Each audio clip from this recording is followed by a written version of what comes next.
We are now being joined by John Erath, Senior Policy Director for the Center for Arms Control and Non-Proliferation in Washington. John, welcome back to WION. Well, things seem to be getting heated. What could be the reason for the United States lifting the ban on supplying weapons to Azov brigade, which has been accused of rights violations?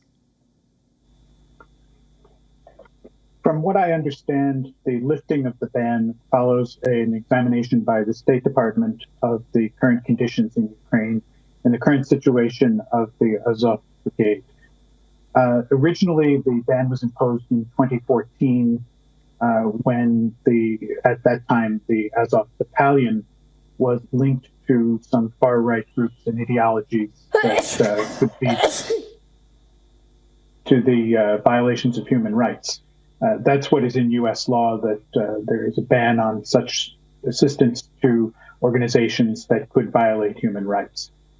The current examination revealed that the people associated with the Azov unit that were linked to the far-right groups are no longer there. Most of them are probably either dead or in Russian prison camps now, and the current leadership is consistent with that of the Ukrainian army as a whole. So for that reason, the ban was lifted, and the Azov brigade will be supplied as other Ukrainian units would be.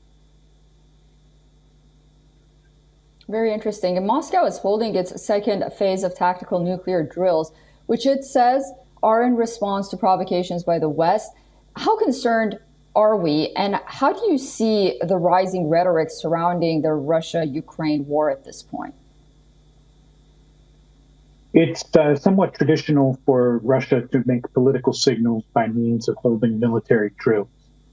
It has done this many times in the past, and so I think it's clearly a response to decisions coming out of NATO countries to further equip Ukrainian forces and to provide some of the ammunition that they are lacking to defend their country. So it's a normal sort of thing, but when you have nuclear weapons involved, it is always best to take things very seriously because of the greater degree of danger of nuclear weapons.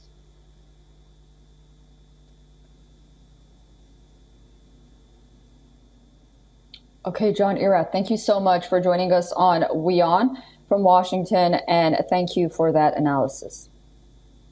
You're welcome. For all the latest news, download the WION app and subscribe to our YouTube channel.